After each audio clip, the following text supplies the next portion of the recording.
Hello, my name is Akira Darville-Wilms, and this is my cumulative assignment for Social Studies 9.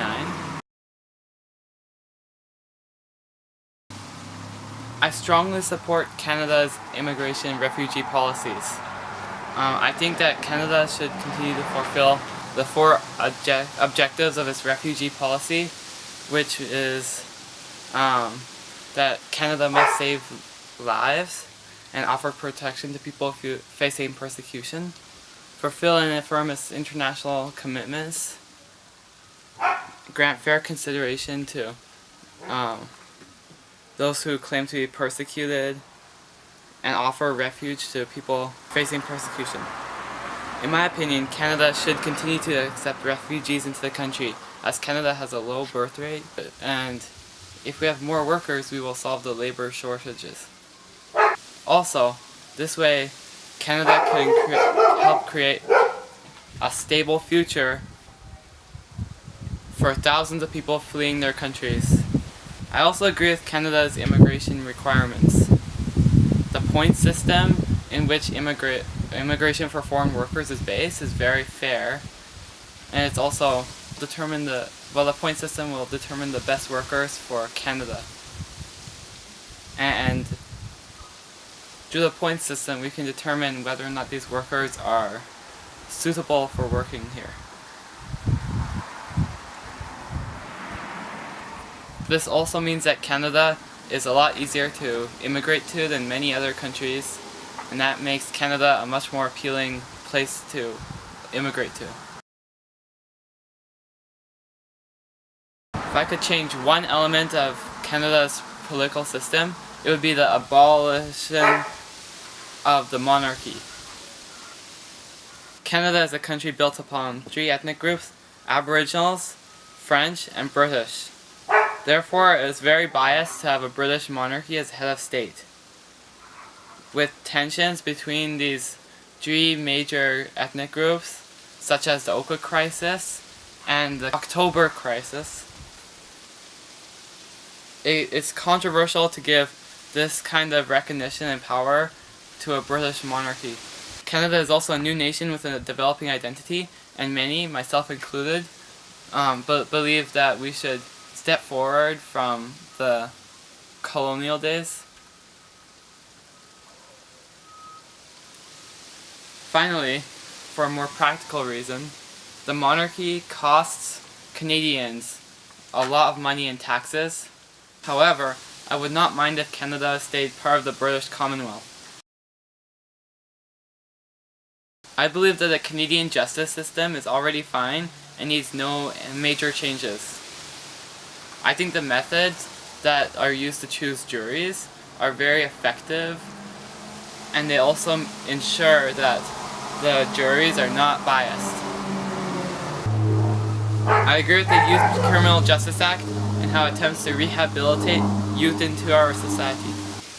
I do not believe in capital punishment, and I approve that it was removed from the Canadian justice system. I think that in most cases, prisons in Canada are very livable, especially compared with other countries around the world. Overall, I believe that Canada's justice system lives up to the ideas presented by the Statue of Justice.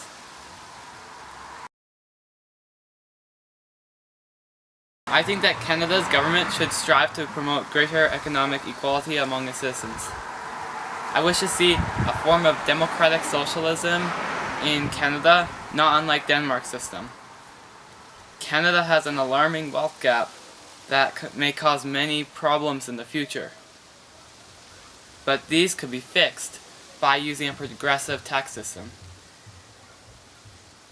Although capitalism may cause more innovations and better products, it puts wealth before people. I believe that instead of competing and letting people fall behind in society, we should cooperate and let the more fortunate people financially aid the less fortunate. If wealth and greed is going to run society, then it will tear apart all the profitable resources until nothing is left.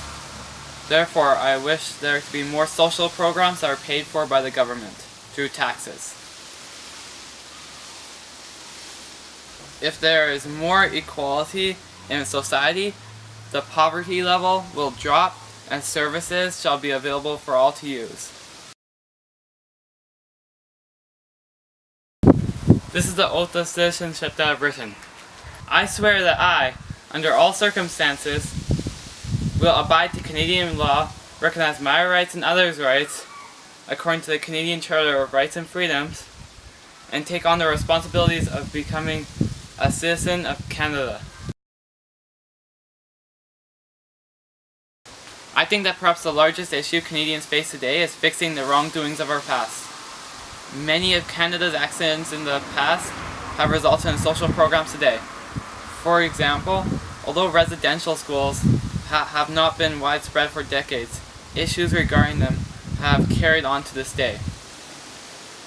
Today, First Nations reserves often have terrible living conditions, often compared to developing nations, due to their unhealthy conditions, poverty, and drug use that the government has yet to help.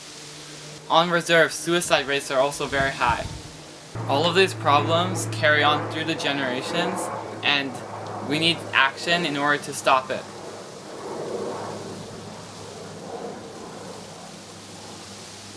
However, the Canadian government has to approach this issue with caution, as in history, attempts to solve these problems have been carried out only by European Canadians, and this often leads to cultural insensitivity and ignorance, such as the aforementioned residential schools.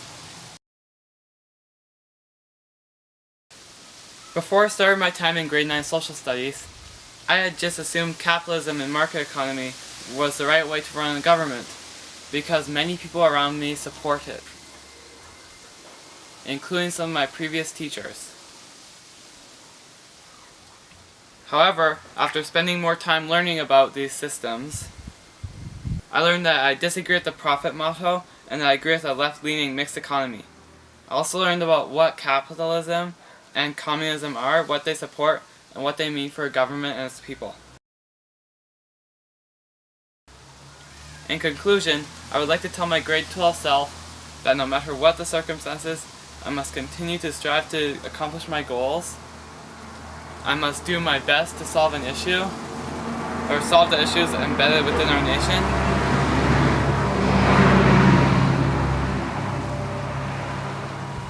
And I must work to make our single Earth a better place for our 7 billion people to live on. For that is the best accomplishment a single person could achieve.